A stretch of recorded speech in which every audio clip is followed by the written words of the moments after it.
Hi everybody, I'm Alma Schneider and welcome to Dishin in Montclair for Patch.com. Today we're going to have a little history, we're going to have a little food, we're going to learn some storage tips, and you're going to meet a really interesting Montclair personality, so stay tuned and see what we have for you today. Okay, So we have Mr. Edgar Arasena here. Hello. Interesting fellow, I have to say. Can you tell the folks at home what you do for a living? I am a union organizer. Power to the people. That's what I say. Tell me, how does a union organizer get food on the table, or does your wife get food on the table? Well, as the term says, organizer, you got to be very well organized. And when everything else fails, fortunately we live in a town where there are some healthy choices for takeout. Well, we try to cook not only because it's probably healthier, it's also cheaper, obviously, especially in these times. But how did you become a union organizer? well, I went to college to get an education and serve my country in the military, and then I realized that there are other ways of serving, sort of such, getting more money and more economic power in the hands of working people, who really are the people that make this country great. So, what do you think of Rosie the Riveter? Well, she's a labor icon. She sure is, and as luck would have it, she just passed away recently. Is that true? Yeah, the woman that was Rosie the Riveter just passed away. Wow. That's why I read the New York Times obits every day. So you do make sure that, make sure I'm still around. If I'm not there, I'm doing all right. That's right, that's right. Okay, so Edgar, what are you going to make for us today?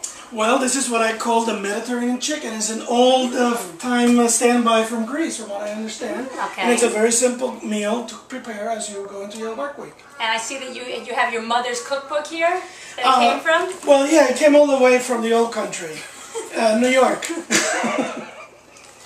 All right, so tell us what I love the fact that you prepped before I got here. So what is in this bowl over here? Well, you take 4 onions and you chop them, into slices, and you add 6 cloves of garlic and a couple of pinches of rosemary, and that's rosemary, great. And what do you have marinating here? Well, marinating, because this is about getting ready for the week. I have 10 chicken breasts that I've, did it the way my grandmother and mother did it. A couple of lemons in there with some salt and pepper, and away we go. Great, all right. And so we're just going to get started. You're going to throw this all together and stick it on the stovetop or in the oven? Basically, it goes in the oven for about an hour.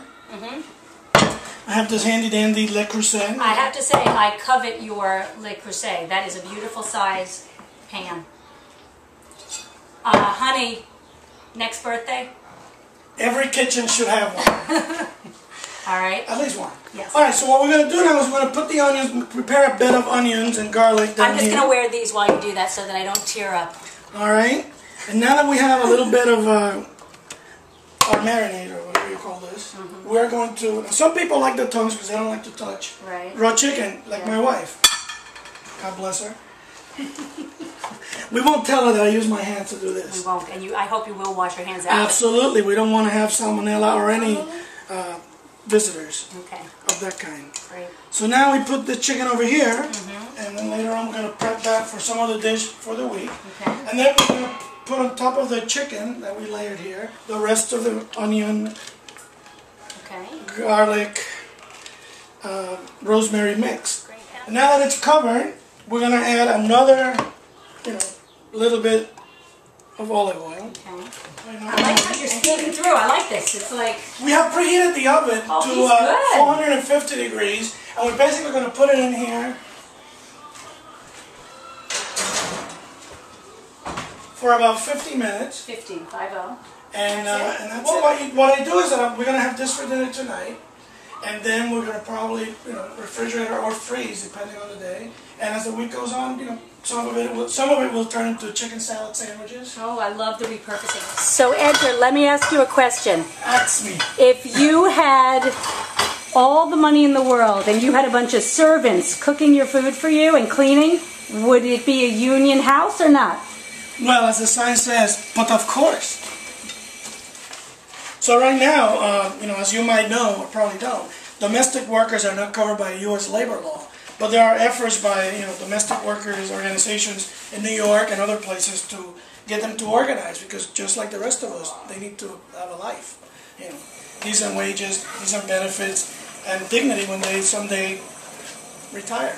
Okay, so every episode of Dishin in Montclair has a quiz question where you have an opportunity to win something. Today I'm going to let Edgar come up with the question.